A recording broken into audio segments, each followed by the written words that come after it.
សួស្តីបងប្អូនទាំងអស់គ្នាស្វាគមន៍មកកាន់ Channel កូដខ្មែរថ្ងៃនេះយើងនឹងរៀនអំពី Programming ជាភាសាខ្មែរបែបងាយៗខ្លីហើយខ្លឹមហើយនឹងឆាប់យល់បំផុតតោះកុំឲ្យខាត់ពេលយូរយើងនឹងចាប់ផ្ដើមសរសេរកម្មវិធី C ដំបូងរបស់យើងទាំងអស់គ្នា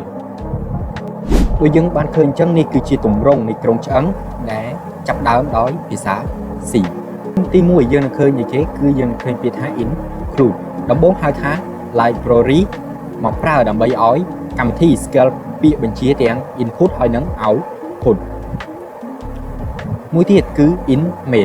main គឺជាចំណុចចាប់ដើមដែល program ដំណើរការហើយមួយទៀតគឺពាក្យថា printf នេះគឺយើងប្រើសម្រាប់បង្ហាញអក្សរនៅលើអេក្រង់ពាក្យថា return 0នេះគឺ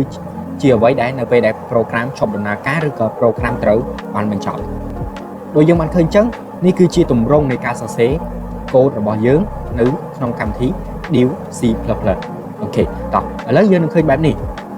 ចាំមកទៀតយើងនឹងចូលទៅ run កម្មវិធីនឹងទាំងអស់គ្នាយើងនឹងចូលទៅ compile យើងអាចចុចត្រង់នេះឬក៏ចុច F11 ក៏បានដូចយើងបានឃើញអញ្ចឹងយើងនឹងចុច compile អ្វីដែលយើងឃើញគឺពាក្យ hello world អញ្ចឹង hello world នឹងគឺបានមកពីណាបានមកពីកន្លែង print ដែលយើង print ពាក្យ hello world បើសិនតែយើងចង់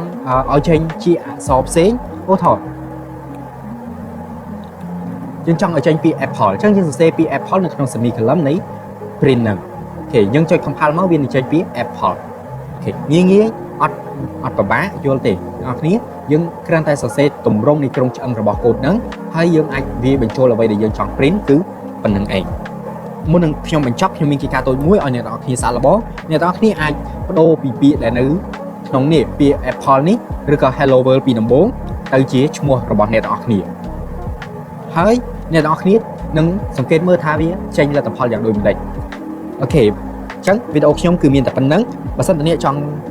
រៀន C program ឲ្យកាន់តែស៊ីជម្រៅកុំភ្លេចជួយចុច Subscribe Channel កូដខ្មែរម្នាក់មួយផង